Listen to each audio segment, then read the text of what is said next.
Hey, welcome to Select Arcane. Canada is full of influential and important model horse hobbyists. Some you may have heard of, but others have built up the Canadian hobby in the background. As part of the Canadian Model Horse History series together with Diana McDonald, we're bringing you the full interviews straight from the horse's mouth. So we present to you third generation hobbyist, the Canadian sweetheart of swing, and the ultimate performance queen, Alex Parker. Ooh, it's I recording. know, right? Whenever my phone rings, this very annoying ringtone comes on that I made. I made a particularly irritating custom ringtone to make me get out of bed. But now, whenever my phone rings, I'm like, what have I pressed? That it's the default tone. You can definitely change that. You can definitely have I one know. tone for wake up and one I tone for know. call. I just don't. I'm just like so tired of screens by the end of the day that I don't really want to go into the guts of a phone to figure out how to do that. And anyways, but yeah. Okay. So we have a series of questions, and from what you said, so you started in 1990, 81, correct? 91? I mean, I think my first letter from Bobby with my first registrations with the Canadian Model Club and Registry was dated 1991.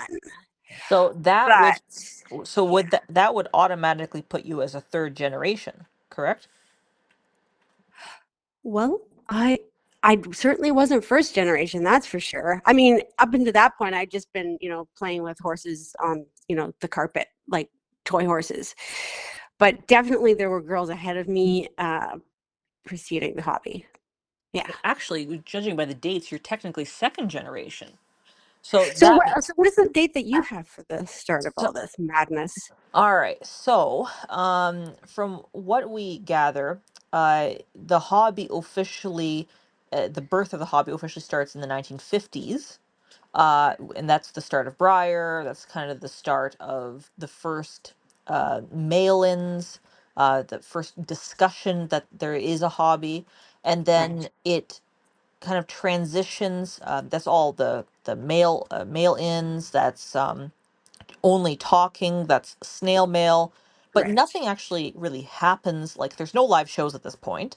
There's It was just a no clock and is there a catalog even? there was a catalog, so people were ordering from the catalogs, like a Simpson Sears catalog and like wish books, and that Right. continues on until the end of the 70s. So Okay. so 50s to end of 70s, that's first gen. Then Okay. second gen is uh 1980 to 1999, so that makes you second gen. Second gen. Yep. Then it goes 2000 to 2011, and fourth Mm, gen is 2000, or sorry, 2010. Then 2011 until today is fourth gen. However, as Diana and I were dissecting things, it appears that we might now be in the fifth generation officially. So why did it go from being sort of like larger into like shorter intervals, like that distance? Well, it's from what we're finding, it seems to be that because as time progressed, technology started getting faster and faster, and communication started getting faster and faster, Right. meaning that there started to be more big things happening in a shorter amount of time. So first gen you have the start, then second gen you have the birth of live shows in Right. 1990, and not really the late 80s, but 1990. That's the first Briar Fest. Then you start having this huge wave of Facebook groups and Yes. online Yeah. communication, which, So it's exponentially yeah, expanding and exactly. So drawing in that more starts people. in third gen, and now in fourth gen we have 3D printing and all this other Okay. stuff. So Yep. Okay. Fair enough. So, to officially start, I'm going to ask some questions, and then you can answer them, and then you can tangent as much as you like in between, because then I'll clean everything up. So that means, but because you're technically second gen, that means you officially go in episode two. because now we have 4 episodes. Oh, wow, that's amazing. Yeah. Okay, so if you could please introduce yourself and how long have you been collecting for? All right. My name is Alex Pangman. In the hobby, I'm Alex Parker, and I have been collecting model horses since probably the late 1980s when I was a carpet kid with my Barbie horses. Yeah, and I wanted to collect every single model horse that I knew about. This meant whatever stores had the Barbie horses. My dad would take me to antique toy sales, and I was grabbing Mark's horses or Johnny West horses and Britain's soldiers. And I was crazy cuckoo for toy horses. So, what first got you interested in model horses, and who introduced you, or did you kind of find it organically through the catalogs and the toys? I think I was first introduced to modeling by my father because he had collected Britain's toy soldiers and cavalry horses when he was a boy. And as he grew older, he would get miniatures and paint them. He would paint entire regiments, entire cavalry charges. So part of what we would do is go down in the basement. He would have his set of testers paints, and then any of the horses, because he used to do mail order models too of these toy soldiers would come across from France or something. And occasionally they'd send sort of a crummy looking cast of one. And I would get the offshoot. And he'd say, here, this one looks like, a second, you paint it. And so again, on the carpet with my dad, sitting painting toy horses while he, worked on dappling his, charge of the Light Brigade. And then at some point, it was either in the Horse Sport magazine or maybe somebody gave me a copy of the Breyer magazine, just about horses. I saw an ad for the Canadian Model Club and Registry. And that's when I first discovered, traditional sized Breyer horses. I'm probably going to say that was about 1989 or 88. Yeah. So, when you were officially in, what did you start with in your collection? What brands? Oh, that's a very good question. It was a bit hodgepodgey. I think I started out with, so I didn't take very many pictures of my Barbie horses, but they are what I started with. So there are some pictures of them, some Cindy horses. And then we went on my first time to America, to Florida. And I remember being on the floor, again, I'm always on the floor, of a department store somewhere in Florida, probably because they had air conditioning. And I was looking at Breyer horses and freaking out and having to decide which one do I get? And I think I got like a Proud Arabian. I know it was a Proud Arabian foal. So that was the first show photograph I ever took, was of that Proud Arabian foal that we brought back from our big trip to Florida. And then yeah, it just sort of expanded from there. And I realized that I needed to sort of, choose a scale, right? Because I had like tack that fit this horse and that horse and the tiny horses for my dad. So that's about the time that I got that PAF, was when I thought I better stick to trad. And then I just started collecting Breyers. And so you start seeing mostly them in my pictures as of like 1990, 91. So, after you get your PAF, how did you get more Breyers? Did you have to like mail order them, import them? Where did you get them from? Oh my goodness. I can't remember what I had for breakfast. You're asking me to clear the cobwebs. All right. So after I got that first model down in Florida in the department store, I think it was one of those things. I know I got a couple. I stayed at the sick kids hospital, and they had one Breyer in the playroom, and I think we arranged like to purchase that horse because it was the thing that kept me going when I was in sick kids hospital. Then it's a really good question. Where did they come from? I know that Bar Saddlery in Hornby began having briars. Definitely some were coming from there.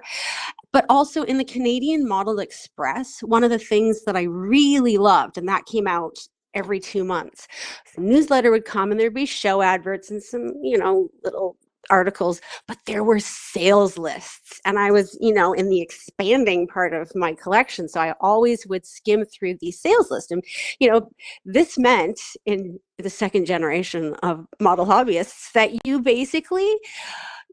wrote a letter to the person and said, hey, Tanis, I noticed that you have a model horse. Is it still for sale? If so, could I please purchase it? And then she might write back and say yes.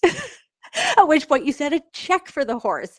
And then she eventually would mail it to you. So I seemed to get them that way. And then eventually I started going to a couple of live shows. And then that was just, you could just, mainline those horses. You could buy them from people in person. And so it began to get out of hand around that time. It Oh gosh. Okay. was so Um, much faster. so retailers like bars and other distributors, how did they play a significant role in the hobby around that time? So that's a good question. I mean, how did they play a role? Well, I think certainly most little girls that take riding lessons probably dream of owning one horse, but suddenly, I mean, they're banking on the parents not being able to give in to the child, just like, please, please, please, please. They certainly made them available to us. I mean, and you could occasionally, I believe, find them like at a department store too, but nobody's really catering to the hobby as you and I know it today in retail stores. So you didn't experience at that time, like in those early days, the retailers around us, they didn't hold like painting days or model horse exhibition days. That Correct. that Not seemed to be a here. thing out west. I was going to say not in Ontario. I know that was done elsewhere, but it was pretty sort of hands off. Hang on a second. Turn off my alarm. It was pretty hands off, if I'm honest. It was just sort of, they just they want you to buy the horse. And eventually they would do things like they would get props or dolls. But there wasn't any cohesiveness to it. It was just, toy horses. And so that's why I was really reliant on the Canadian Model Club and Registry and that magazine, the Canadian Model Express, because it did sort of provide a framework. What are we all doing here? Who are we? We're all across the country. Wow. And then this uniting thing that I wasn't finding to when I went to Toys R Us. I'd be lucky if I found a Brer, So let alone a painting party. So in those early days, you were doing kind of the mailing back and forth with the registry. And Mhm. how was your relationship with that? Like, what did you focus on more? Did you do the pedigree breed sheets and kind of mailing those back and forth, or did that come? What did that kind of like fall out of fashion in your time? And people kind of were doing that before and then they stopped, or was it carrying on? Uh, Um, Yeah, it was not my focus to do sire dam lists. I did try it. I just didn't find it that engaging, and maybe it didn't pique that point of interest for me. Neither did I really understand. I know some people were doing model racing, which I didn't really understand how that worked. I was what interested me most was learning about horses, learning about their breeds, and this wonderful uh, the customized horses, which back then were RRH. It's like, it's an RRH. Oh no, it's just an RH. Oh, it's just an R. Like this repaint, remake, rehair really interested me, probably because my dad was always there with paintbrushes, right? That seemed to really interest me. The sire dam lists, I know some people really went in for that, but I could have, I didn't. I just didn't. It didn't interest me. And can you explain how the mail order shows worked? Like, because you were a big shower back in the day, right? Like with Yeah. those mail orders. So how did that work? So mail-in photo shows, it's funny. I actually have a photograph, like when the club switched, stopped doing the thing. It was just okay. Let me start that again. So mail-in model horse shows, photo shows. I used to love judging them, and entering them was quite a lot of work. So not only did you have to take all your pictures, but on the back of your photo, you had to, you know, put labels with the name of the horse and your classes entered and your address had to be written on every single photograph. You added those all up, you put them in careful envelopes, you told the judge how many photos you had sent, you carefully hid your entry fee, which might have been $1, might have been $2, depending on the year, in your envelope. You made a self-addressed stamped envelope. You kind of overestimated how much it might cost coming home because some judges, some shows had, 6 or 8 pieces of paper with the results printed out on them. And you sent that away ideally about 3 weeks in advance.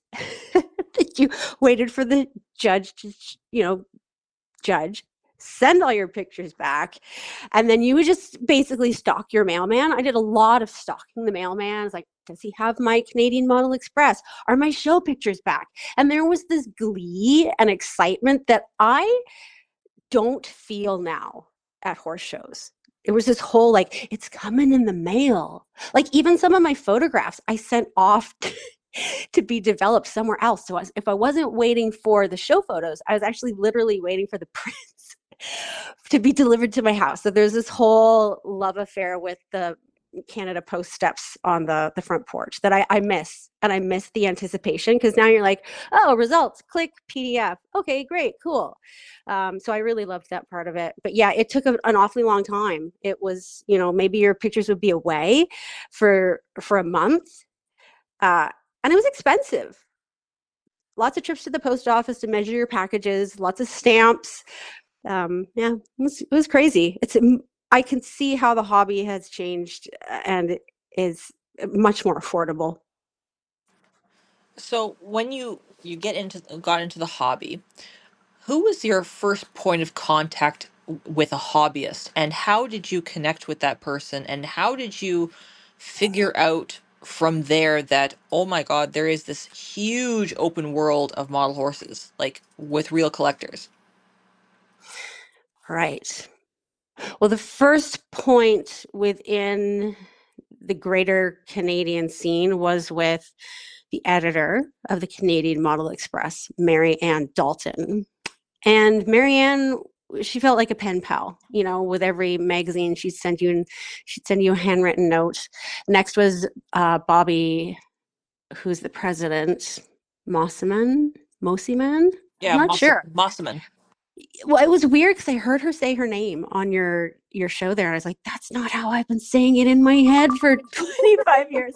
Anyways, the next person within the Canadian scene that I was a touchstone for me was Bobby. She also lovely handwriting, and she would write these cursive letters and your registration numbers and encourage you and stuff. And then there was a live show in Guelph, and Stephanie Robson was involved with putting it on, and it was my first live show, and that's when I saw the big girls. People showing model horses from America, horses that had been to Briarfest. Stephanie was one of the first people who talked about, this horse on this table. Uh, it's got some serious conformation flaws. For example, it's got bowed tendons. It couldn't actually be this. This artist has pulled this leg out of position. This hip looks broken. Like, she was one of the first people that talked about locomotion and conformation. And so at that point, and I saw all the big girls, right? The girls that had beautiful setups then in Guelph. And I think that was about 1992. And I realized that I was not alone in Mississauga, and I went down to the Raven Arts live show. I think it was in Buffalo or thereabouts 2 or 3 times. Got the novice trophy with my horse from the Sears catalog. But just realizing that you aren't alone and actually having, in-person hobby time with people is huge, right? You just don't feel alone and you feel part of something. So we've had that Guelph show kind of pop up in our research a few times, but we can't find much information about it other than Steph Robson may or may not be a barrel racer living kind of up north now. Hmm. So was that show actually at the University of Guelph? And do you know how that was held? And was that the only show in Ontario at the time? I don't think it was at the university. I think I would have I would have remembered if it was on a campus, or would I? That was so long ago. Um, I just remember it being a big, bright hall. Yeah, well, I do intend to get into my I have a little closet with some model things at my mom's house. I keep it. I want to get in there this summer and see if I can unearth anything for you. I really don't remember the venue. It was a big, bright space. I suppose it could have been a school. I just don't remember it being a university. Oh, that's Um, okay. yeah, so a couple other people have mentioned it. It seemed to me like the only act in town, and unless you went over the border, right? All right. Um, so what's your most memorable story or memory from your early days of a model horse collector?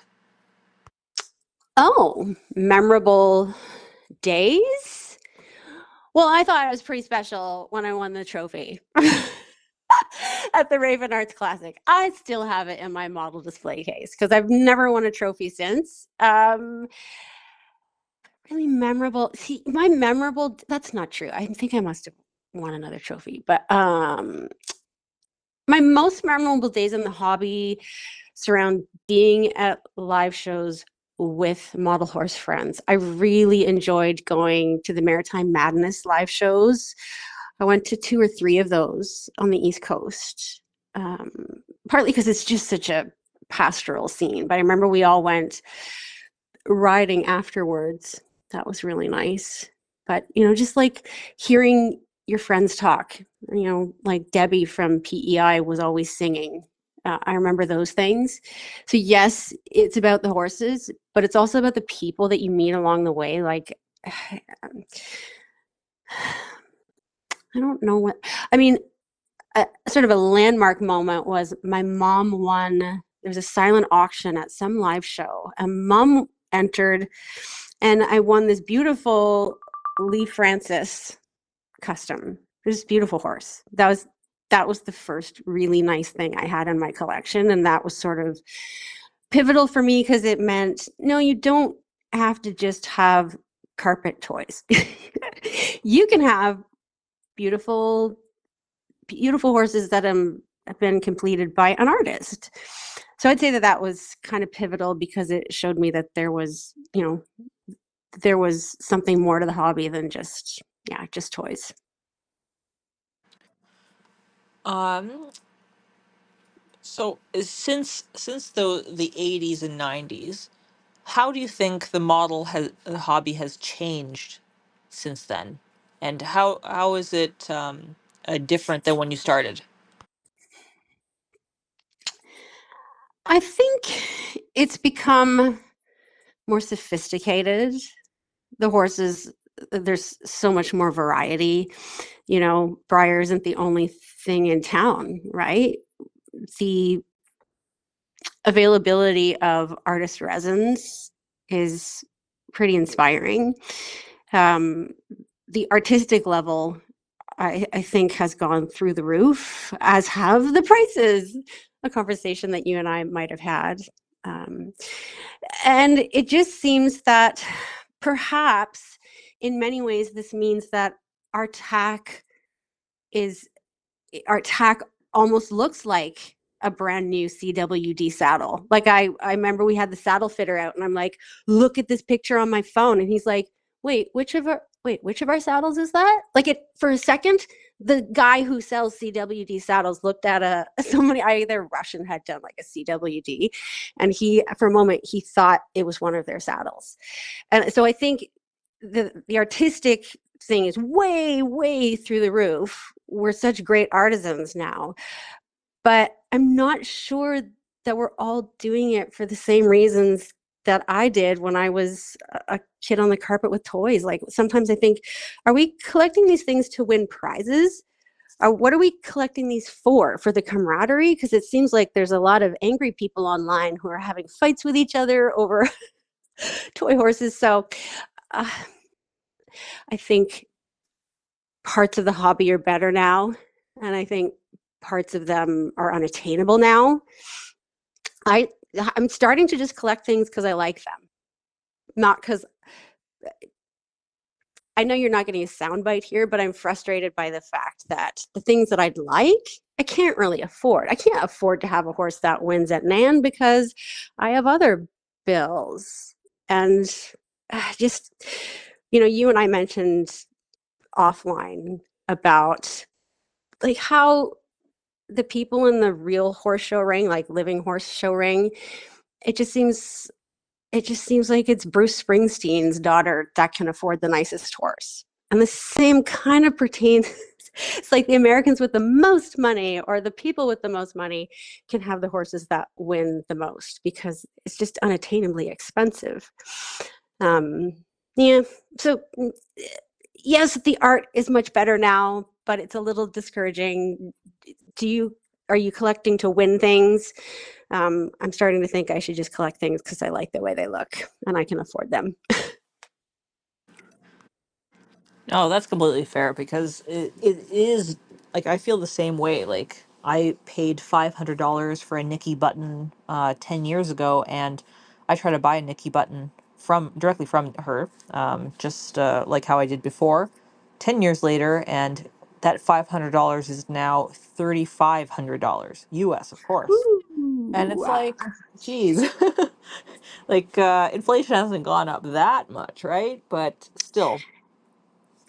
And also, I agree that if an artist is in demand and an artist is putting, the skill of a lifetime into a work of art, that they should, if they can ask that price and they can get it, they should, right? But I just can't afford it. It's prohibitive. It's like, that's a big change in price. Yeah. Um, so do you think there have been any uniquely Canadian contributions to the model horse hobby, like Canadian themed models, shows, or publications? Uniquely Canadian. Well, I think Breyer has been. They've done a. They've done a little bit for Canada.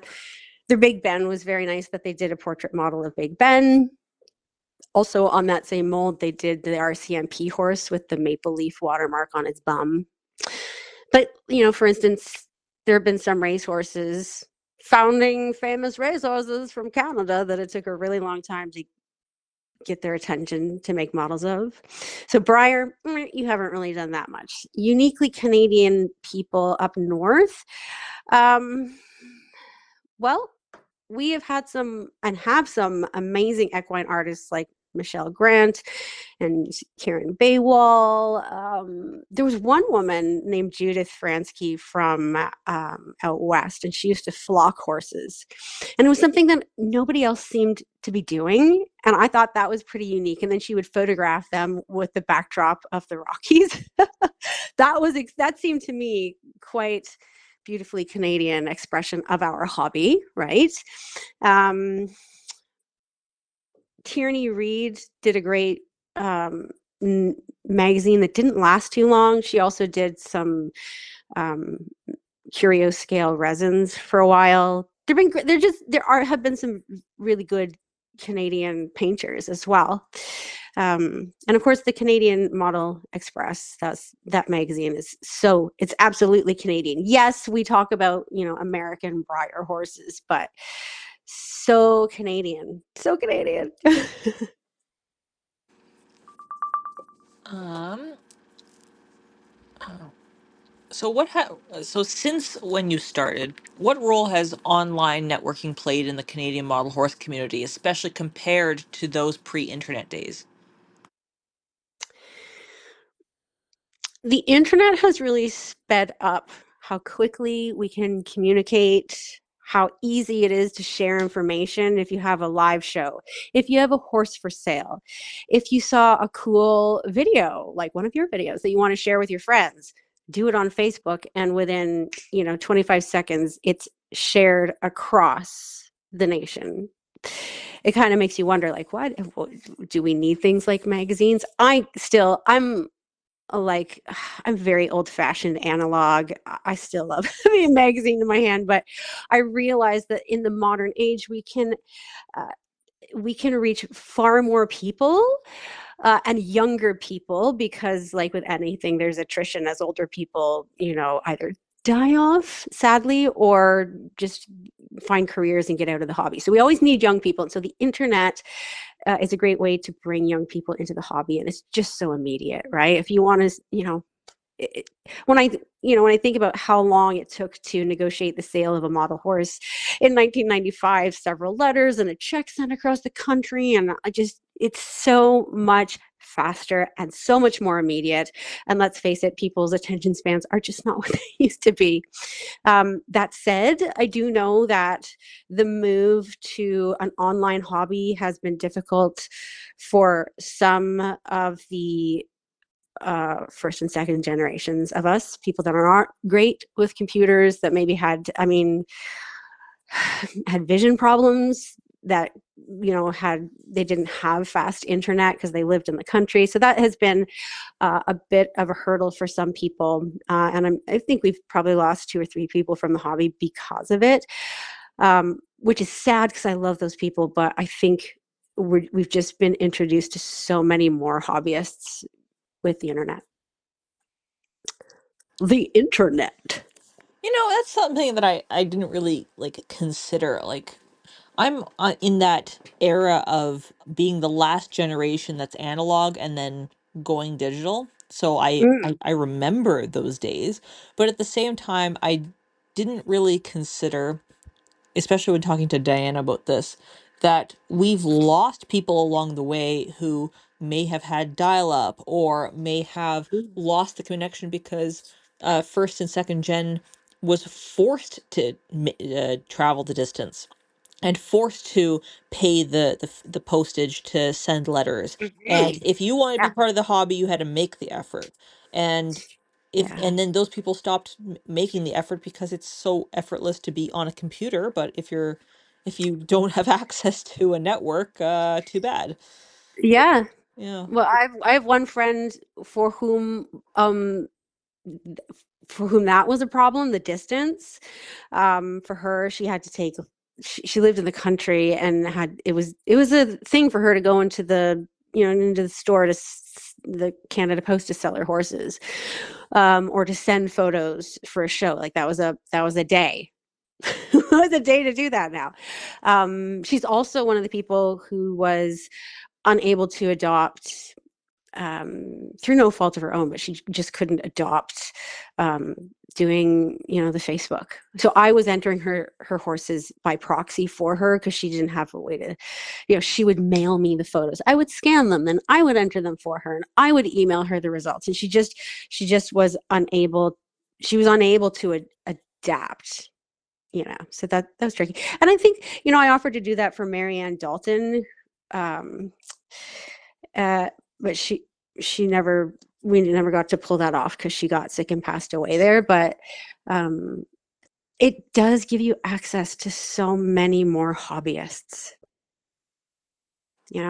It's the 2020s. Um, but yeah, some people unfortunately weren't able to take that. They missed the boat, unfortunately. So what do you think today? now, now that I feel that we're moving now into fifth generation, do you think that the model horse hobby in Canada is growing, shrinking, or changing in a different way? And if so, why? I mean, I don't know if I'm in a place to answer this because I haven't been to a show in 5 years. It's just because I'm immune suppressed and I don't really want to wear a mask and do performance at the same time in reading glasses. But I would say from my experiences of showing online in Canada, I keep meaning to do TOPSA or some of the American online shows, but I'd say in Canada, maybe we get one or two new people now and then, but we're just kind of stable. I would say we're just kind of stable. Um, it's not as if hobbyists get paid to judge shows. They don't. And so I'm not sure how enticing it is to do mail-in show or rather online shows. There aren't that many live shows, as you know, in Ontario, in my region. Luck of the Irish is kind of it right now. Okay, off book here or like off the record here, but what are entries like nowadays for you? Do you think at live shows? I mean, Uh, a good question. So, off the record, when I was still hosting Toronto Live, we had an influx of people, and we were stable at between 30 and 32 people. And we were stuffed to the gills in the show hall because of this huge influx. mm, And I can pretty much contribute that to Elise Davis's efforts with the Toronto Plastic Pony Club of recruiting young people. So we got mhm, 5, 6, 7 young people with that. When Elise left the hobby because her daughter, partially her daughter aged out and left. mhm, Um, on the other hand, Elise faced a lot of backlash with her offers to assist and try to improve the hobby, but didn't quite know the whole historic foundation of the hobby and the way things have traditionally been. So people found that quite insulting that, oh, we need to change everything right away. hmm. So she was quite literally chased out with pitchforks. Oh no. And so that meant Jeez. the Toronto Plastic Pony Club literally collapsed immediately. Victoria Mm, tried to take over, but it was a very feeble attempt because it's so much work, right, to mm, pick this up off the ground. And with that, the young people were quite literally extinguished out. They went to mm, university, they never came back.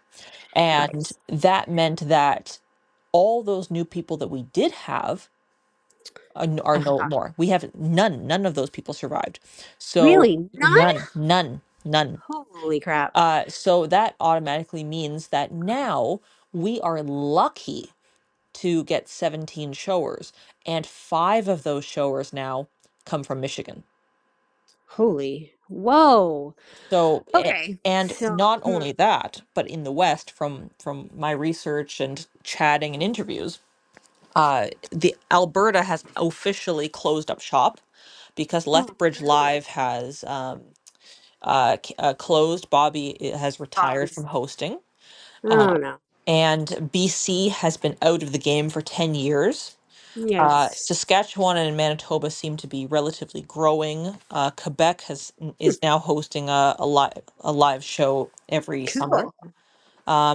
But Maritimes have been silent since Yeah. Maritime Madness has stopped. So Yeah. I don't know. It's different, but I suppose the live shows, the traditional way we view it, has shrunk.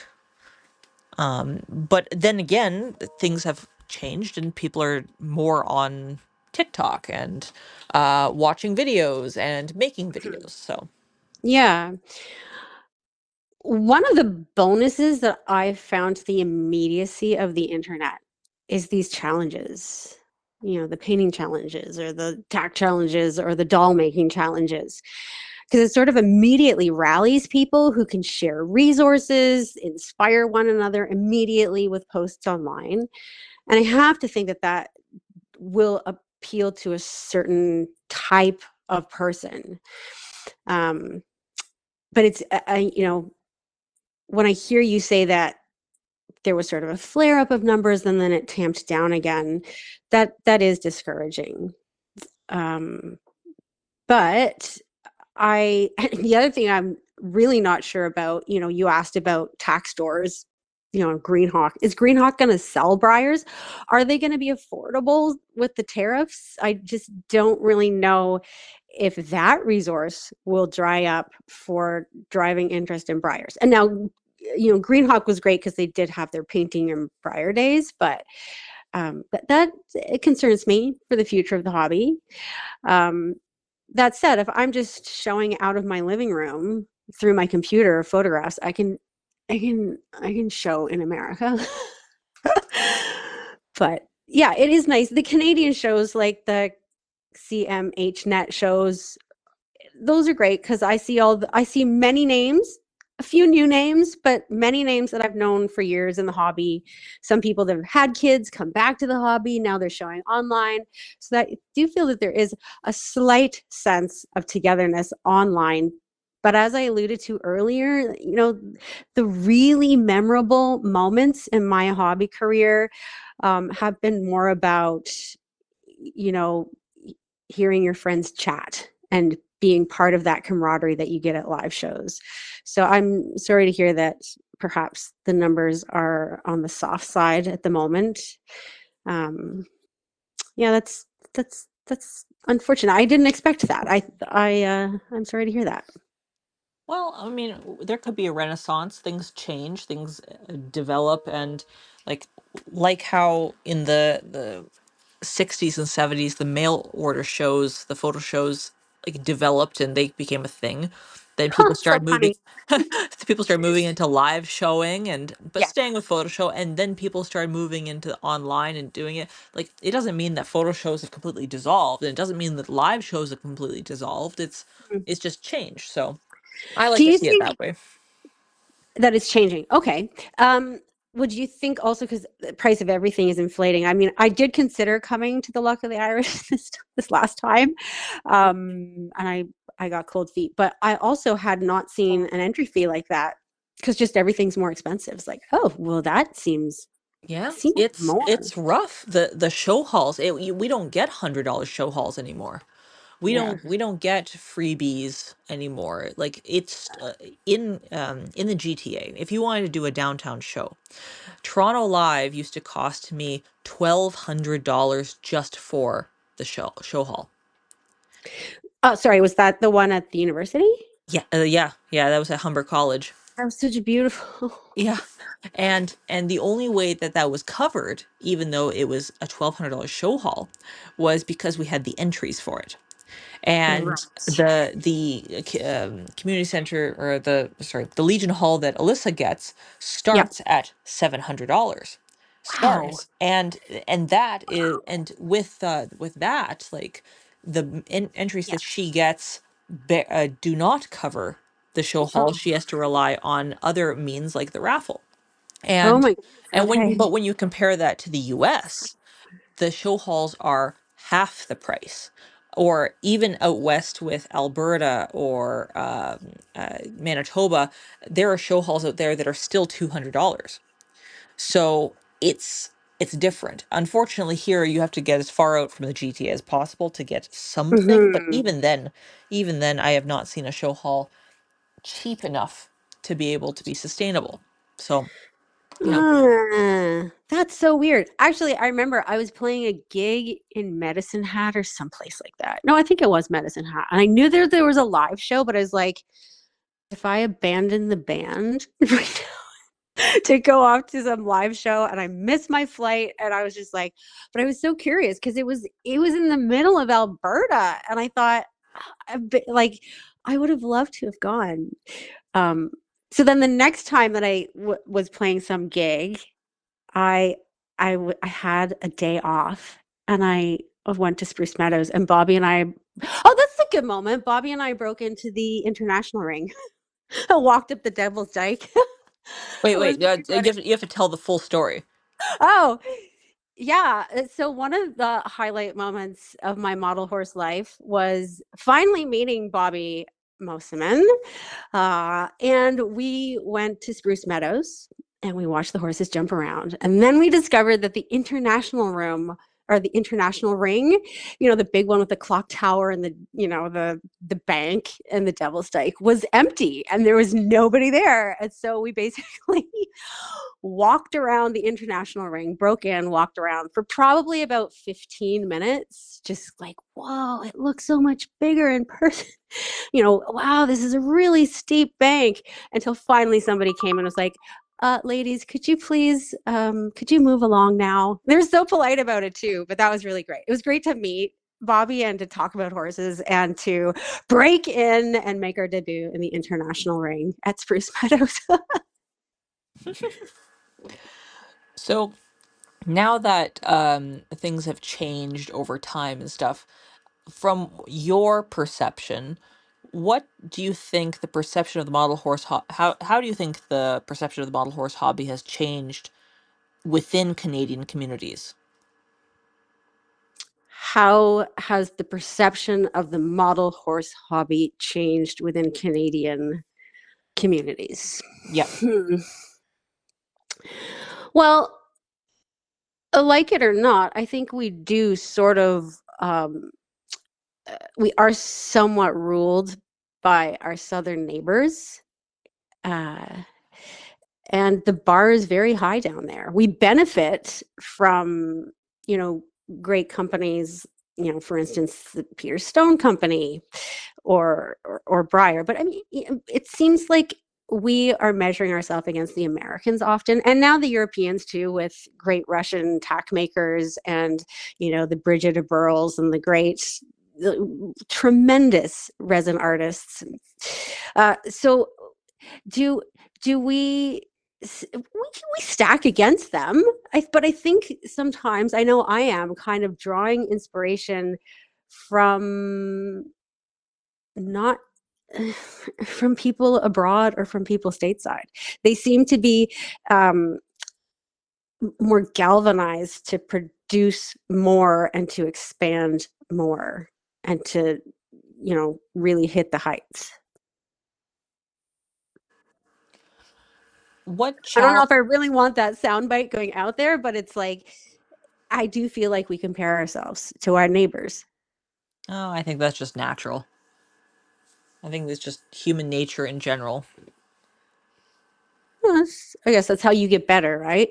Yeah. Like, oh well, obviously that model's better than my model. I need to improve. I need to like push myself. I like you can like look at it in a competitive way. You can look at it Inspiration in an way. inspirational way. You can look at it in a negative way of like, oh, those Americans, their dollar is so much better. They have more artists. They have this. They have that.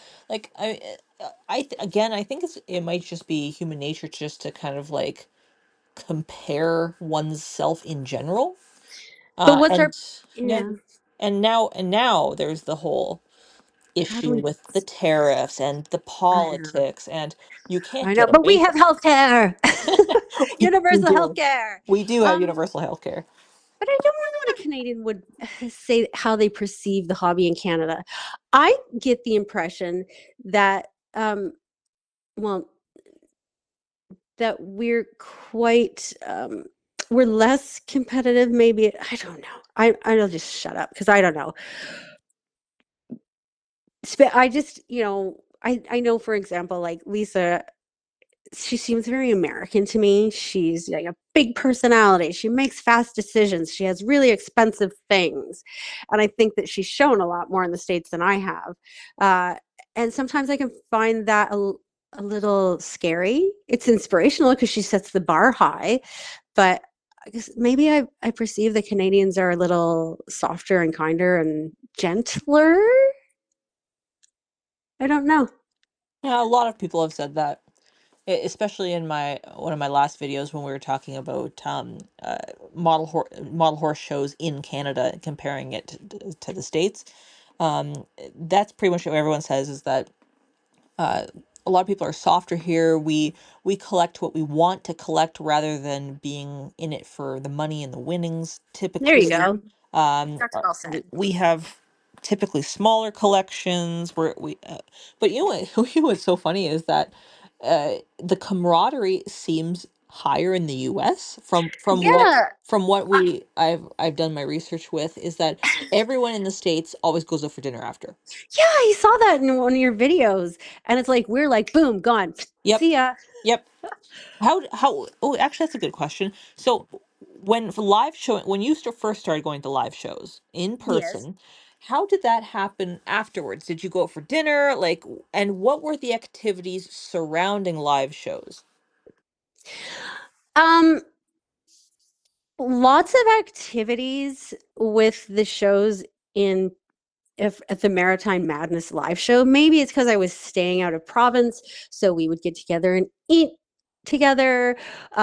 Like we all rode. Eleanor O'Brien had these horses in her back, and we rode them up the orange colored road. And like I think Debbie took some people to the Bez at the Royal Dalton factory at one point. Like there were things that we did. Like I remember being in somebody's house and we're just hanging out. Oh, I think I was staying with Eleanor. No, I can't remember. It might have been Debbie. Somebody had a pump organ. I was playing the pump organ, Elvis Presley on the pump organ. Like we did more hanging out. The driving shows where you like drive to show and go home the same day, it seemed like everybody's just so concerned with, getting their boxes boxed up and beating the horrible Toronto traffic. They don't really hang the way that we did on those East Coast shows. Huh. Kind of interesting. Oh, Slower pace of life, maybe on the East Coast? I don't know, maybe, but I guess things haven't changed that much then in the GTA at least. No. I, yeah, when I think about it, I'm usually tired because I usually bring all my stuff myself now. So it's like, I gotta load it all up. I gotta drive it home. I've gotta unload it when I get home. So I tend to be, maybe the worst for being antisocial. Like I'm social all day. Thank you very much. I'm done now. Somebody else is trying to get a bus. I don't know. We're very uptight in Toronto, some of us, myself included. Yeah, that's interesting that the Americans will get together and go out and eat. It's cultural, perhaps. Yeah, it seems to be, anyways. It seems to be. And then, of course, the invitation is solely dependent on where what state you're in. So, like when I was in North Carolina showing, you were forcibly dragged. You're going out to dinner. That's it. Like, if you don't want to go, too bad. You're coming. And then in Michigan, it's like, oh, you want to come for dinner? Uh, yeah, yeah, you can come. Sure. Uh, if you want. And you have to like force yourself into the invite, and it's certainly not rude. It's just cultural. It's just a thing. So Interesting. yeah, But you said there's girls that have been coming up from Michigan to the Luck of the yeah, Irish? yeah. And it's so funny because all the Michigan people will have dinner together That's afterwards, great. and none of the Canadians do. Yet, when we describe ourselves, we say that we're softer and kinder and gentler. We just don't want to eat together. Yeah, Not in apparently not. Ontario. I mean, yeah, that's very fascinating. That could be part of it, I'm sure.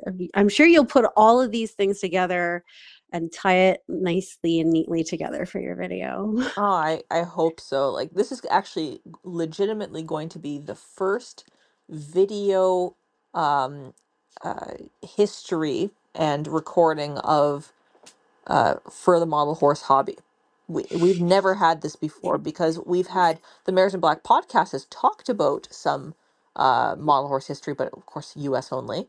But unfortunately that Right. was never finished. And then of course there's tons of forums. There was HeyNet, Blab, and Right. there's people's websites that may or may not still be working, and paper scattered, but nobody has ever done like a video detailing the history. So Diana and I are trying to kind of break that down into four palatable episodes of the different generations. Well, it's good to break it up into four. Uh, when did Diana get in? I feel like she's been in horses forever, but she. Oh, she is came after me. So she said that she came in 2017. I joined in 2014, but she Oh, that, joined in okay. 2017. And well, I can't give any spoilers because she'll be explaining it in episode Okay, one. fair enough. But yeah, like she came after me technically, but she knew about the hobby forever ago. Okay. Yeah. Yeah, she seems to be getting more ponies herself, or she's getting them photographed. I don't know. My version of reality is very skewed through a computer screen. But yeah, no, I do think one of these days I'm gonna have to get back into the live show ring. I'm just gonna have to wear a mask because of my lung transplant and like respiratory season. But yeah, I just I love showing performance. For me, it's the place where you can take a horse that maybe didn't cost $3,500 and still occasionally win a class. If you are smart and you know how a doll would sit in the tack and you know where to put your horse, next to the jump, like some stuff, like you stand a chance of using your brain to make a win and the horse cost you $100. No, I feel that, and Diana and Jen Hardacre came out with championships in the last Luck of the Irish with two much older models, which with vintage. Both of them had vintage tack. Both of them were technically vintage models with vintage tack. So, well, it's completely possible. Can I do it in a mask with reading glasses though? This is changed. So now I need a mask to go into respiratory season and I need reading glasses because I'm now 48.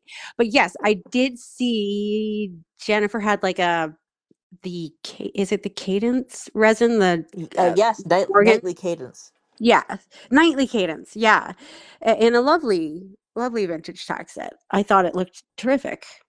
Yeah. I I don't know what did Diana have? She had a saddlebred, I think, or a national show horse with a parade set. Oh, it was the But guy with the green pants? I think so. I can't remember if she had a doll or not, but I do remember the big vintage style studs on the parade set. Which I think she got from Marianne Dalton, but She I did could be in wrong. the She estate did. sale. She did. That's amazing. Yeah, Bobby was pretty good at making sure that people that wanted things got things. From I have a couple horses from Marianne, which makes me happy because she seemed like my pen pal, who I did get to meet. She would come and hear us when I would play in Alberta, so I got to meet her a couple times too. But yeah, so that's kind of neat, vintage stuff. Could you do that? Could you do that in America? I bet you could. It would, if it's well presented. I don't know. Well, You're the one that's going they to all have. the shows. Well, I will report back accordingly once I figure that out in full. But next stop is Tennessee. So we'll see. We'll see. And But how are you dealing with the border? Do you just have to write a manifesto of what you're oh taking? man, oh man. So I get this question all the time now. Like, what Oh, is okay. how is the border crossing? Like, oh my God. And the most interesting thing is there's two things. Is that one, my partner is Asian. So and therefore very much not typical white person.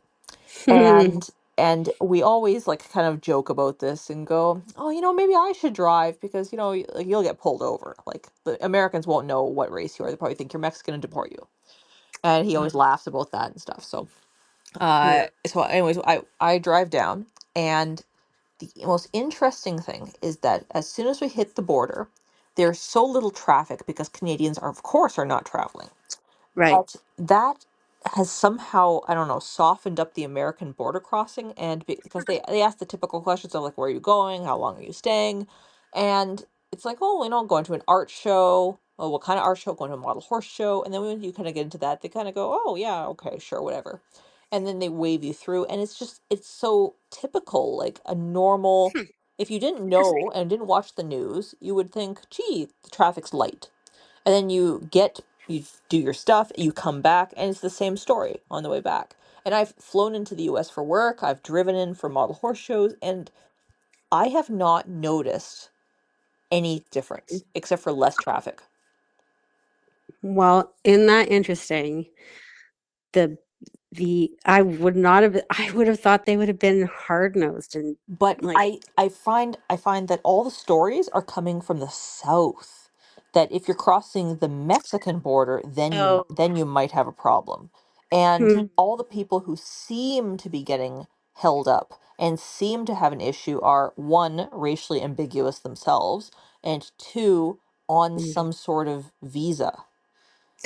ah, And so or a permit, or they're an American citizen with stipulations. So I think that's where the issues are mostly coming from, I guess, from what mhm, I'm understanding. But with a Canadian passport coming right, from the north, it has not been an issue right. for me. But you know what?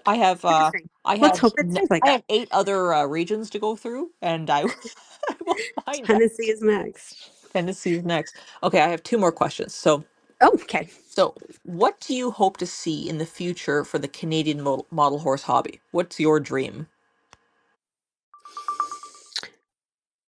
Oh, Andrea, you should have interviewed me at 9 a.m. when my brain was fresh. What do I hope? What is my dream for the Canadian model horse hobby? I would love it if there was sort of a renaissance of live shows in Ontario. Even if it, like I had model horse shows, I had live shows in my parents' house. Like even if we go small again, like there always will be a small time. If show halls are too expensive, that we at least have get-togethers with people just post-COVID age so we can get together again, maybe have smaller shows, more frequent shows would be great. Um, because I just talking to you, I realize how important the people are. The ponies are very important. The people are probably the best byproduct of our hobby. So that'd be really great to see more of that happening. And what advice would you give a new collector or hobbyist starting out in Canada today? Oh my gosh.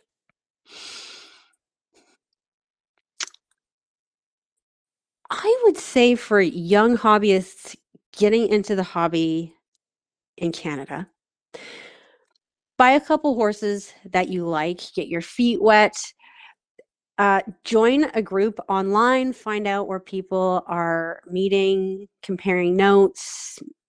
Maybe the Canadian Model Horse Net, there's conversations online there.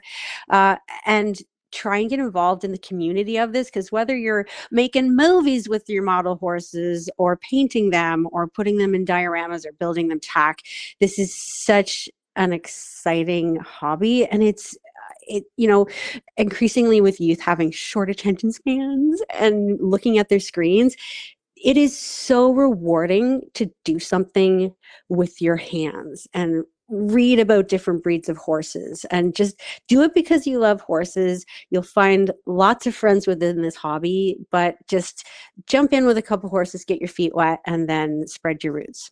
Meet some friends. Well, that's technically all of my questions, but do you think I missed anything? Do you have anything to add? Oh, Lordy. Hmm. Hmm. I mean, you asked about influential Canadians, and I did miss a friend who was then in Quebec, and her name was Kim Carter. And Kim Carter used to have these photo shows, and she was so helpful. I don't know if she'd been a teacher or what. And she kind of backed out of the hobby, but she used to be so supportive. And then you asked her for help, she would, in the nicest possible way, help you to get to a better level. And I just thought Kim was so nice. She had these shows, she had beautiful ribbons she would mail out. She was a sweetheart. I had forgotten about Kim. I don't know where you would slot her, but yeah, Kim was great. And it's funny because when I was looking through stuff to kind of jog my memory to talk to you, I found letters from some of these women that I hadn't thought about in a really long time. Um, yeah, Kim was one of them. Kim Carter. All right. You don't have a studio page or anything? What do you want me to link you to with the video? Because in the video I'll be putting like of course the thank yous, but in the description I usually link like the person's studio Yeah. page or website? How would you like me to link you? That's a very good question. I usually go by Alex Parker for the hobby, just because I thought it'd be, um, I'm very honest. I was always quite embarrassed about my hobby for people that didn't understand horses or just wanted to demean it. I don't know. I was bullied a little bit as a kid. I didn't want people thinking I was playing with toy ponies, and it sort of is in my adulthood. I still just like to separate my professional name. So yeah, if you tag Alex Parker, it's probably good. Um, I guess I'm just a scaredy cat. Oh no.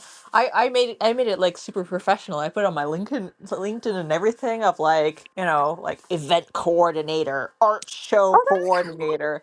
And so when I explain it, people are like, "Wow, that sounds so amazing." I'm like, "Yeah, I play with ponies, but I'm not telling you." Haha.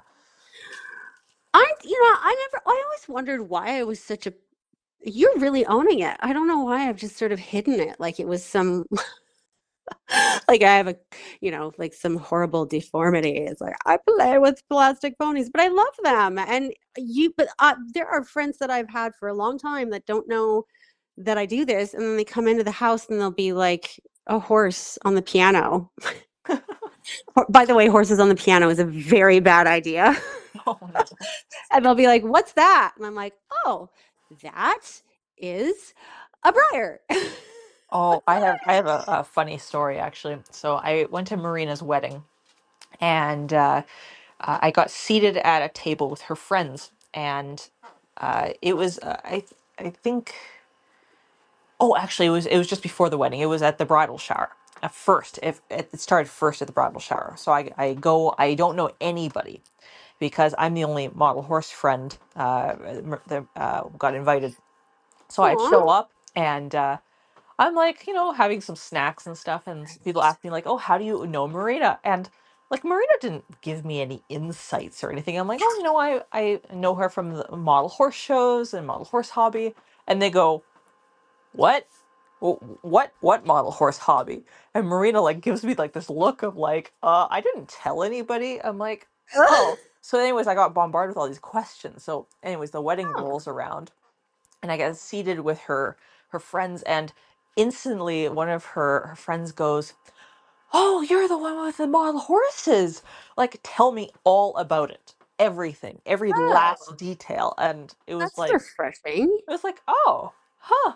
So, but I don't know. I just kind of like talk about it very casually, like it's kind of no big deal. And when I find when you kind of do that, people go like, "Oh, that's more interesting than lame," I guess. I don't know. And I also find it interesting too when you talked about going to the model horse show at the border, you said it was an art show, Yeah. which really it is an art show. Yeah, I think it's transitioned from toy show. Like I suppose in the very very early days people would have considered it a toy show.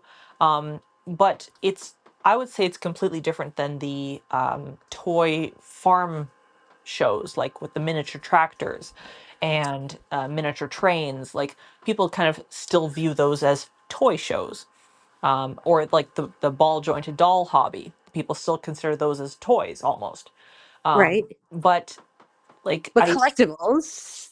Yeah, but at the same time, like I think model horses have pulled way away from that, and there's models in museums now, like actual artist resins in museums and galleries, As and they or should as be. they should be, of course. But it's kind of like I don't know, we did like this pivot, and I'll have to dig out more of where that pivot happened actually.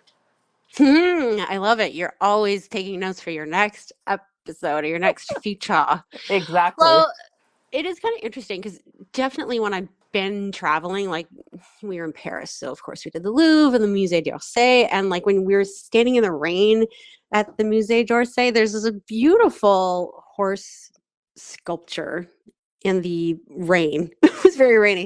And I was like, wow, that's really beautiful. And then when we were in the Louvre, we saw horse like little tiny the Louvre was such a shit show. There's so many people that we went into like the farthest darkest recesses of the basement.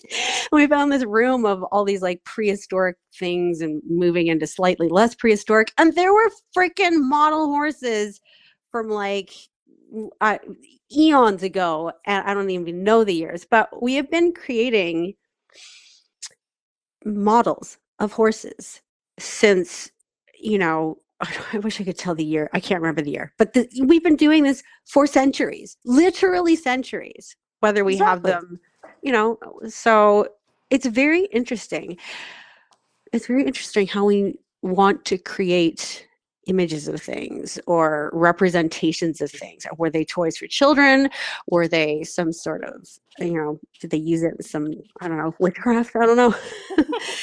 It's not a new thing, but I like the fact that you own it, and maybe I can learn from that. No, I don't know.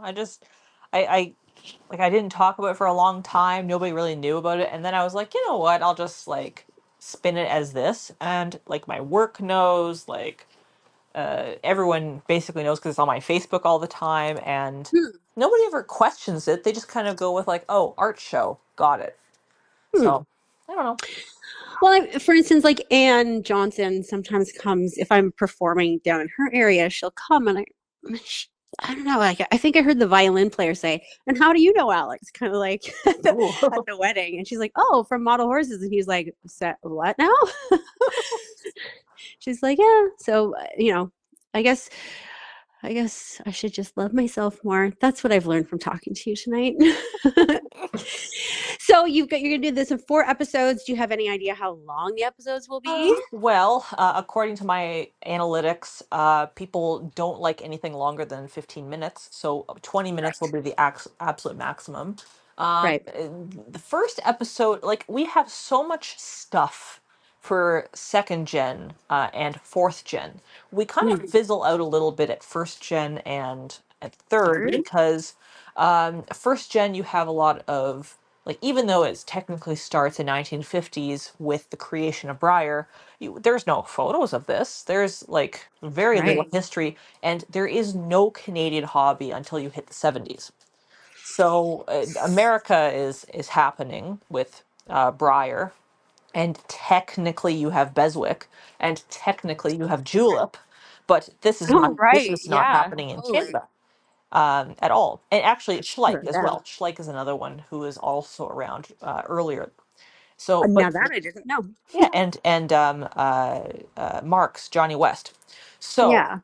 so when with the Who are the creation, same horses as the Cindy horses, by the way. yes, that's true. That is true. And Barbie didn't even come until later. Barbie came in 1971 with their first Barbie horse dancer. So I have found out. You go, girl. So then the third generation you said was 2000 to 2011? Third gen is 2000 to 2010, and the Okay. reason that we're kind of like halting a little bit on that is because there's um kind of this Like a lull? difference. Yeah, it's like a lull.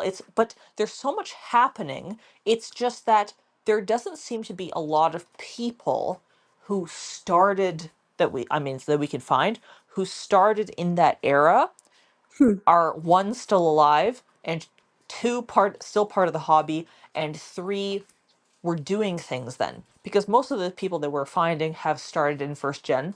They started in the 70s and that's where they're slotted for the video, or they're second gen who started in the 80s and 90s, but we're finding very little who started in the 2000s. And but I mean, we're not actually quite there yet because we're trying to go in order. Hmm. And Okay. first Well, gen, maybe you'll find yeah, them. first gen, I have to actually get a lot of American content because we cannot talk about Canadian model horse history until you acknowledge that technically the birthplace is in the US. And Right. technically all the horses were being like the horses that we see today, a lot of them were created in the US. And the artists were American. And this is how it happened. And then you kind of see the blossoming of it from there. And I then we totally kind of get forgot. into it. Yeah. Well, I totally forgot to about Canadian stuff in Canada and Raven's model. I can't Yes, think. Raven. I don't know technically when Raven starts. I'm not sure if I she's should have skipped mentioned her into. when you were asking about the Canadian thumbprint. I might have mentioned her. No, you Oh, didn't. But fuck. I I did not. of course I know about her. She I don't know when she starts because I couldn't find anything on her website or Facebook page of what the generation she is. But I know that Darren Bernardchuk is fourth generation, uh, technically, because she started post 2011. Yeah, and I was considering, you talked about people that had left the hobby. And for a moment, I was like, I wonder if she'll find any of those people and ask why they left. And then I was like, no, because that could possibly be dramatic. I mean, I think some of them just had kids and went off and did the kids and then came back after the kids went to university. I know a couple of people like that. But yeah, the controversy you want to probably, that can be for the fifth episode where you're like, the dark side of Oh Canadian. no. That's the one we'll all tune in to see. Oh no. Um, if you ever, oh man, it would be so cool to track down Steph Robson or Stephanie Oh, Robson. well, Diana is on it, and she's Yeah, so Diana is my like ninja, and because she's so good at a fight, I don't know how she does it. I really do not know because she's all this connected. leg work has been Diana, and Right. I had just invited her. I'm like, hey, like. You like history, you want to help me with this? And like she shows up yesterday. We sit for 7 hours compiling history, and she has this Wow. stacked notebook of all these notes and all these people. And I'm like, Diana, I have Holy, no idea who this person is. I have absolutely no idea. And she's like tracing like this person's connected to this person, person's connected to this person. It just so happens that I knew the grandmother twice removed of this person. And I'm like, holy crap. what? So yes, Steph Robson How is is this one person that she has a lead on, and she's hunting down. I tried Googling her and I was like, there's nothing. But was it Diana thought that she was a barrel racer? Yeah. Yeah. That would be interesting. I have absolutely no idea. So she's looking and trying to find out, but yes, she's kind of like she's doing surveys, and Kim Fiddler is now the you probably already know is going to be the new um Editor? editor for C what is CMC and R. So Yeah, the Canadian Model Express, their magazine. yes. Yeah. Yes. Yeah. So she's actually kind of in on this because she's going to be doing a big expose, I believe, on history. So Okay, so you're she's dipping into the exact same pool, and she's in my Google Drive, so she can steal whatever she nice. wants. More for the party. Exactly. Well, yeah, and I feel like that club is having are they like 49 or 50 this year or something? I don't know. It Yes, makes me something like feel that. old. So this is very timely that you're doing all of this. And also, we need to, the Canadian element needs to be played up, especially now. It's such a strange place, the world. But yeah, that well, good for you for doing all of this work because you mentioned it's a lot of work to put on live shows or to have plastic pony clubs or any of that, but it's a huge thing for you to do these videos, and I just think it's terrific. Well, somebody has to write all the history down, and in this case, talk about it. What is your education in? I I have a fine arts bachelor from OCAD, of which I Oh, have done nothing with, and I have an MBA from Queen's. okay. Yeah. All right. And I thought you were going to have some agricultural in there as well. Nope, nope, Why nope. not? That's all just anecdotal, picked up with the horses kind of thing. Right. And you've always been into horses. I'm assuming. I was originally a city person. I don't want to Yeah. admit it, but yeah, it was. I have a C2 in Pony Club, if that counts. Really? Yeah. Oh my gosh. I somehow skipped the pony club. I would have loved to have done that stuff. And I don't live that far from OCAD, and I didn't get into OCAD. So I flunked out of art and art history. I got really sick and dropped out, but Mhm. and then became a jazz singer. But I've always loved horses, and I'm stuck living in the city. But I love my husband very much, and so this is where we live. I'm not a city person. But he's like, but you're not a country person. And I was like, what do you mean I'm not a country person? He's like, okay, Alex, what if like the sink broke in a barn? I was like, yes. He's like, what could you fix it? And I was like, no, I couldn't fix it. But I mean, I guess I could learn. I'm like, well, why does that? He's like, you're not a country person. I'm like, what? He's like, you have to be handy to live in the country. I was like, oh, Yeah, well, that's true. And there's no creature comforts. Like I haven't had delivery, like pizza delivery in years and not years even and years. pizza. Not even pizza. I get Amazon, which is very exciting, but that's it. And my feed gets delivered, but that's it. But like my partner, like when I he used to live in Scarborough, so he was a city person as well. And Yep. I used to go over to his place and he'd be like, "Oh, what do you want for dinner?" I'm like, "Oh, can we please get something delivered?" Oh, amazing. How rural are you now?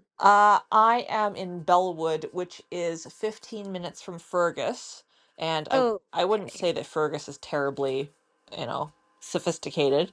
So the most sophisticated place that I would probably put is Waterloo, and that's 45 minutes away. Okay. Yeah. Yeah, that's pretty country. I mean, which is to say, you can't just Uber. I literally the other day, I was just feeling sucky and not very good, and I ordered delivery and it literally came in 9 minutes. And I went, Yep. what? This is the future. This is wrong. This is wrong. But my husband's not wrong. I wouldn't know what to do if, suddenly the the pipe burst in the winter in a barn. Um, but I'm also like, but I lift water for livestock every day. I pick up shit. I have photographs of horse shit all over my phone. Oh, I'm, yes. I'm Yes. like, I know like exactly how to ice a leg for how long. Like, how are you saying that I'm a city person? He's like, well, you're not a country person. Well, I'm my like, my dad used to oh, call himself, because he's a baby boomer. He used to call himself a weekend hippie because oh, he had kind of long hair, but he would only like be like a bad kid on the weekend, but then study really hard during the week. So that's why he was a weekend hippie. So a maybe, I don't know, week. maybe you're a weekend country girl. I'm a weekend. I don't know what I am. I'm an everyday country girl, except Mondays when the barn is dark. Yeah. So, yeah, but like my day is filled with like, okay, are we up to date on strangles? There's just too much plastic in these shavings. I should I go to bag shavings? What does that allergy shot do for the horse? Why is her eye running? Does this like feel hotter than the other one? Does this poo look too soft? Does this poo look too hard? What time is it? Oh shit, there's a baseball game and a Leafs game. Oh fuck, when are we gonna go to the barn? We're gonna get stuck. It's so much traffic. She needs to get out. They didn't get turned out today because there was a flood. Like that's my life. And so I Yeah. laugh when he says that I'm a city person. But yes, and then I think, wow, you can spend $3,500 on a model horse sculpture. I know. I know. And that's not even counting the shipping. And now the tariffs. Like it's Yeah, ridiculous. I wonder. I haven't looked into it, but I will will there be a huge tariff on bringing briars into Oh, Canada? okay. So did you hear about the big controversy of Briarfest? Nuh-uh. Okay, so yesterday, I think, or maybe it was the day before, Briar posted that they didn't know if this was going to happen, but because of the tariffs, they are officially going to be raising the prices of the models at Briarfest because, of course, the models are made in China. China. Yeah. And so Oh therefore, Lord. people were pissed because I've already bought my ticket. And now Right. you're telling me that this model it was going to be $60 and now it's going to be 65, $70. I didn't budget for that. So it's this Yikes. big thing, and a lot of people are pulling away. I mean, everyone always tries to pull away and complains and bitches. Hmm. Oh, it's made in China, this and too expensive that, but then they buy the horse anyways. So Hmm. I mean, what can you do with that? But this could be that whole fifth gen gap where Breyer might not be able to get away with their shenanigans anymore. I don't know. That's very interesting. Yeah. Yeah, the the the different fallouts from this new presidential regime is, or this renewed presidential regime is, yeah, I don't think we even imagined. But yeah, that's, I had not heard that, because Yeah, of course well, it's they're all made, but they used to be made in America. they used to be, and Peter Stone still is, but Peter Stone, because people expect living wages in America, and Right, right. in China, like a living wage is like you have a very very nice quality of life at $9 US per day. Very Oh nice with gosh. delivery with in like 5 seconds. Like I think China's living in like 2050 at this point. Like it's a beautiful place, but uh like it the quality of life is a lot better for a lower dollar. So Hmm. so when you want to Bring have it back your here. yeah, you want to manufacture here, and in some states, depending on the state we're talking about, you could be talking about a $7 minimum wage versus a $20 minimum wage. Then that's going to put a huge impact on production costs and overhead costs, and then final product costs, et cetera, et cetera. So and that's why like Peter Stone is so expensive. It's not just the Hmm. DAWs that you like Yeah. you're designing your own model. It's the fact that it's produced in Illinois, which has extremely high Cost of minimum living. wage. Oh, If you okay. compare that to, for example, Texas, I think we're looking at $7.80 or something. Hmm. I mean, if there is going to be a recession and people are buying less things, maybe, maybe he should make Brayer great again and bring it back to America. I mean, because probably not going to be. And it's funny too, because I was thinking, do I actually need any more of these horses? And the answer is no. I might want them, but I thought, like, will it affect how many they produce? Will they actually have to produce less of them because they can't sell as many of them because people don't want to spend, Hmm. $80 where it was, I don't know, that's Canadian. But, it would be very interesting how it does affect, like you said, the entry point for the next generation. Yeah. But at the same time, then you can argue, but model horses are so much cheaper and so much more available because all you have to do is buy a file online, go to your Oh, local library and spend 3D like print it. $5 to print, and now you can print a relatively nice, conformationally relatively so correct model horse that you can paint. But don't they have printer lines on them? I wish I knew more about this. They've gotten rid of them now. What? Everything has moved so fast that 10 years ago my oh god, I'm dating That's myself already. amazing. When I did my thesis at OCAD, my thesis was to scan a real life horse, shrink it down and print it. And I Maggie was not the first one to 3D print a real life horse. It was me. Because that was Wow. before she did Hawkeye, and the results were horrific, absolutely Oh horrific, no. because it was filament printing, because it was too expensive to do resin, and there was no Mm, such thing as resin dip at that point. So but today they're printing really high quality resin micros and mm, traditionals with virtually mm. zero printer lines. That's impressive. Yeah, and they're doing spray coat printing and dip printing, and filament printing is virtually extinct now. It's amazing. So, is there a version of the future where you can imagine that scenario that you just talked about, where people go to a printer and print out something conformationally correct and they completely bypass Breyer? I think, I really think that as a business, because I have tried to work with Breyer with my company multiple times, and they're so obnoxious about things. Hmm. I've worked with them as a volunteer. I've worked with them, like I've gone to trade shows to talk to their distributors, and they're so in their own world, and they really think they're untouchable, Hmm. truly untouchable, and then nobody can dethrone them. And when Copper Fox came in, they Yes. literally squashed them. They threatened them. They sent them legal letters, Extreme. and they forced them out of business. And the only reason Peter Stone was not demolished was because, of course, Yeah, Peter Stone himself was a Briar legacy, but also right. because they were not a direct competitor, because they were doing mostly small runs of designer horse, and they were not in retail.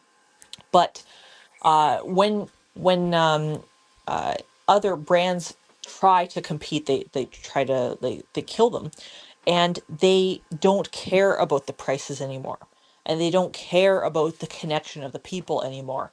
It's all about, well, we're untouchable. So yeah, I think people are getting tired, really tired. They're tired of the price. They're tired of the shenanigans. They're tired of the quality sometimes, even though it's arguably better than how it was in the 70s.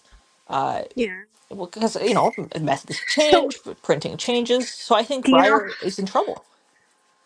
do they treat artists well at Briar? Do you know? From what I hear, yes. From what I Okay. understand, but they don't necessarily, like, I've never heard any complaints from Lynn or Morgan Kilburn or anything like that. But they're very much on the peripheral of, here, design the horse, sculpt the original, and now we're sending everything to China. Thanks, bye. Right. Meanwhile, Melanie Miller just got hired full time by Peter Stone. I don't know Melody. She's Canadian No, or she's she's American, but she is in that league of Jennifer Scott and, like, okay. Nikki Button, like in that Okay. upper crust. So, and she's on staff now with Stone. Now, as of I think last week, officially on staff at Stone. Nice. Wow, that's good. I was very sad, incidentally. You mentioned Copper Fox. I was sad about Copper Fox. Yes, And and they tried to, somebody else tried to buy it and resurrect it, and it didn't work because it's a tough go at trying to do that. but I mean, they were so unique. They were doing British Isles. Hmm. Screw off. And then I get even more sad about Copper Fox because I bought a bunch of them, and like fully a third of them look awful now Yeah, because they're chipped. It's like, oh no. yeah, Like, oh no, that's your good side. Oh no, it's so heartbreaking. They're quite lovely. I quite appreciated them. I don't know if the judges always appreciated them, but I'm like, I don't. But this is what I mean. It's like about Canadians buying things that they like. I just liked it. It's like the yeah. cob. It's like, what is that cob actually doing? It's in this.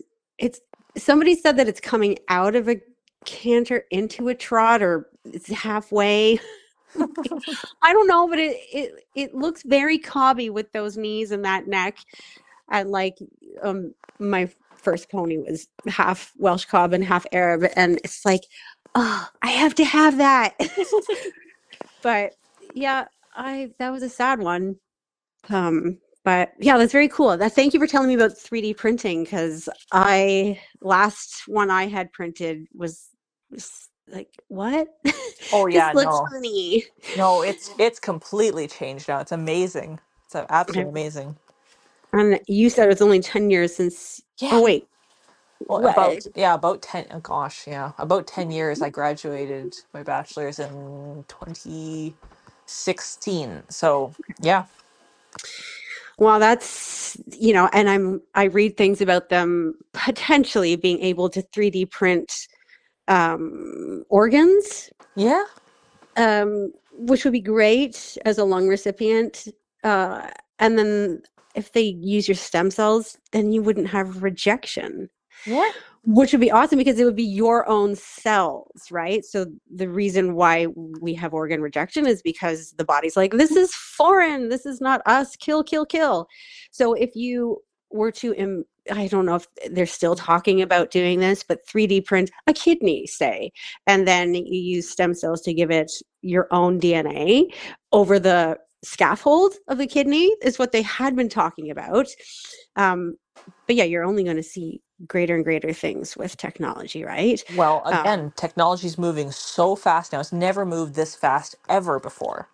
I I completely I agree. don't think it is outside the realm of possibility that 3D printed kidneys, lungs, hearts will not be a thing. I think it could definitely be a thing. Yeah, and then that was in the news this week about the CRISPR technology, whereas they can go in and gene edit. Um, Yes. there was a baby that was in the news last week. It had some rare disease, and they were able to go in and edit the faulty gene. And it's, I mean, if they could have done that for me when I was, an infant, then I would never have needed lung transplant. Yeah.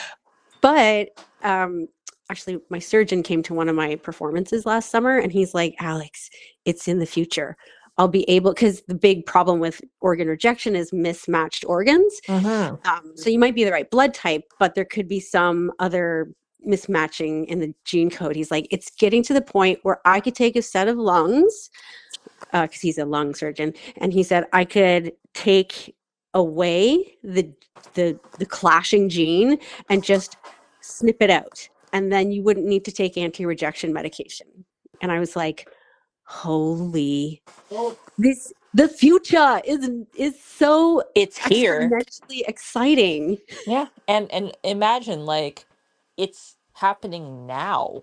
Today. They're working on it Yeah. today. Yeah, that's crazy. It's going so fast. And I was just thinking about this, that the first transatlantic hop across nonstop solo flight across the Atlantic was in 1927. Yeah. And like that was big, big news. And now we can 3D print, little, it's just amazing. It's crazy Oh, how it's fast. insane. Oh, I'm getting summoned for dinner. You should go and have your dinner, girl. Well, thank you so much. I'm gonna stop recording officially.